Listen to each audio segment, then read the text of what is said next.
ঢাকা বিশ্ববিদ্যালয়ের নব আলী চৌধুরী সিনেট ভবনে বাংলাদেশ বিশ্ববিদ্যালয় মঞ্জুরি কমিশন ইউজিসি আয়োজিত বাংলাদেশে উচ্চশিক্ষা রূপান্তর টেকসই উৎকর্ষতার রোডম্যাপ শীর্ষক কর্মশালার প্রধান অতিথি হিসেবে বক্তব্য দিচ্ছেন প্রধানমন্ত্রী তারেক রহমান। আমরা সরাসরি চলে যাচ্ছি সেখানে। বরং আরো কয়েকজনের কর্মসংস্থানের ব্যবস্থা করতে সক্ষম হবে। এইসব উদ্যোগ ছাড়াও সরকার উচ্চ শিক্ষা প্রতিষ্ঠানগুলোতে উদ্ভাবন এবং উদ্যোক্তা উন্নয়ন ইনস্টিটিউট, সায়েন্স পার্ক প্রতিষ্ঠার পরিকল্পনা করছে।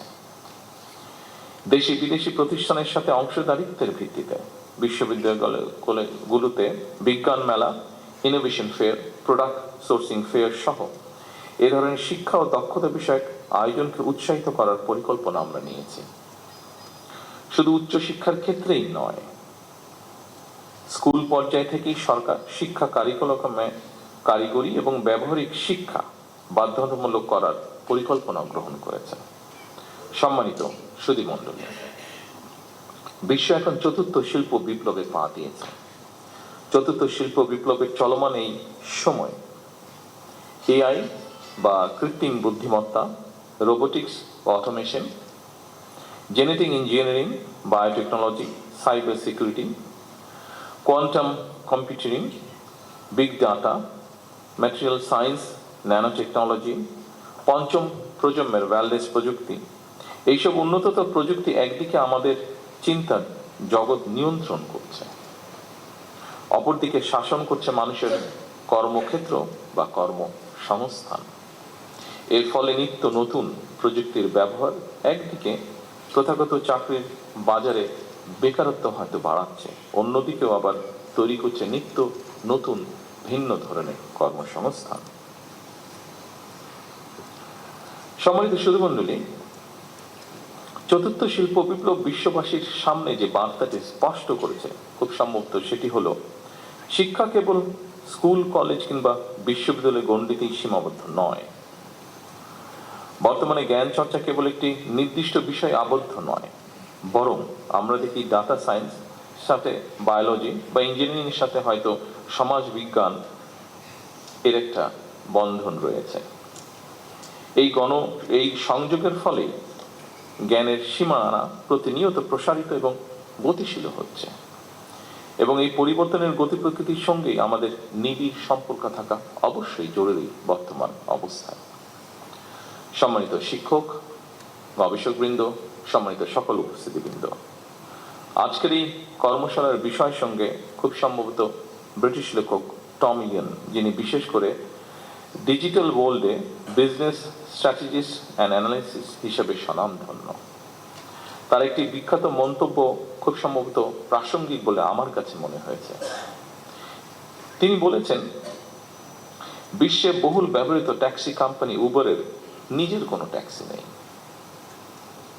বিশ্বে অপ্রতিদ্বন্দ্বী সোশ্যাল মিডিয়া ফেসবুক নিজে কোনো কন্টেন্ট তৈরি করে না। বিশ্বের বৃহত্তম অনলাইন বিজনেস প্ল্যাটফর্ম আলিবাবার কোনো স্টক বা মজুদ পণ্য নেই। বিশ্বের সবচেয়ে বড় আবাসন প্রোভাইডার এয়ারবিএনবির নিজেদের কোনো রিয়েল এস্টেট বা অ্যাসেটস নেই। অর্থাৎ ইনোভেটিভ আইডিয়া দিয়ে তারা যার যার ক্ষেত্রে বিশ্ব শাসন করছে। এই প্রতিষ্ঠানগুলোই মূলত একটি স্মার্ট ইন্টারফেস। তারা সেবা দিচ্ছে না, বরং যারা সেবা নিতে চায় এবং যারা সেবা দিতে চায় তাদের এক জায়গায় নিয়ে এসেছে। এটি প্রযুক্তি নির্ভর জ্ঞান। সম্মানিত সকল উপস্থিতিবৃন্দ, আমাদের সামর্থ্য সীমাহীন না হলেও সীমিত সম্পদের কার্যকর ব্যবহারের মাধ্যমে অবশ্যই আমাদের পক্ষে নতুন কিছু করা সম্ভব বলে আমি দৃঢ়ভাবে বিশ্বাস করি। আমাদেরও প্রচুর মেধাবী মানুষ রয়েছেন যারা সুযোগ বা সুবিধা পেলে বিশ্বমানের কিছু করা তাদের পক্ষে অসম্ভব নয়। মেধা পাচার রোধ করে, মেধার বিকাশ, মেধা লালন করে আমরা ভবিষ্যৎ চ্যালেঞ্জ মোকাবেলা করতে চাই একসাথে। ফ্যাসিবাদ স্বৈরাচারের বিরুদ্ধে আমাদের তারুণ্য বারবার রাজপথে নেমে এসেছে। স্বাধীনতা প্রিয় গণতান্ত্রিকামী জনগণ আবারও অধিকার আদায় মিছিলে সামিল হয়েছিল। এভাবে দীর্ঘ ১.৫ দশকের বেশি সময় হাজারো প্রাণের বিনিময়ে বাংলাদেশে একটি গণতান্ত্রিক রাষ্ট্র সরকার বর্তমানে প্রতিষ্ঠিত হয়েছে।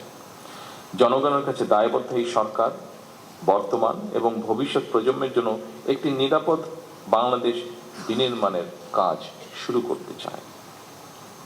বর্তমান গণতান্ত্রিক সরকার একটি জ্ঞান ও মেধাভিত্তিক রাষ্ট্র এবং সমাজ গড়ার কাজও শুরু করতে চায়। জ্ঞান ও মেধাভিত্তিক সমাজ গঠনের মূল ভিত্তি হলো এমন একটি পরিবেশ তৈরি করা যেখানে শিক্ষা, গবেষণা, মেধা, যোগ্যতা এবং সৃজনশীলতায় গুরুত্ব পাবে সর্বোচ্চ। সম্মানিত শিক্ষকবৃন্দ, গবেষকবৃন্দ, সম্মানিত সকল উপস্থিতিবৃন্দ, আমরা এমন একটি শিক্ষা ব্যবস্থা গড়ার কাজ শুরু করতে চাই যেখানে প্রতিটি শিক্ষার্থী নিজের সম্ভাবনাকে বিকশিত করার সুযোগ পাবে। আমরা সম্মিলিত প্রচেষ্টা এমন একটি শিক্ষা ব্যবস্থার কাজ শুরু করতে চাই যা আমাদের বর্তমান এবং ভবিষ্যৎ বাংলাদেশকেও করবে আলোকিত। সমৃদ্ধ ভবিষ্যতের সাথে প্রযুক্তিগত উৎকর্ষতার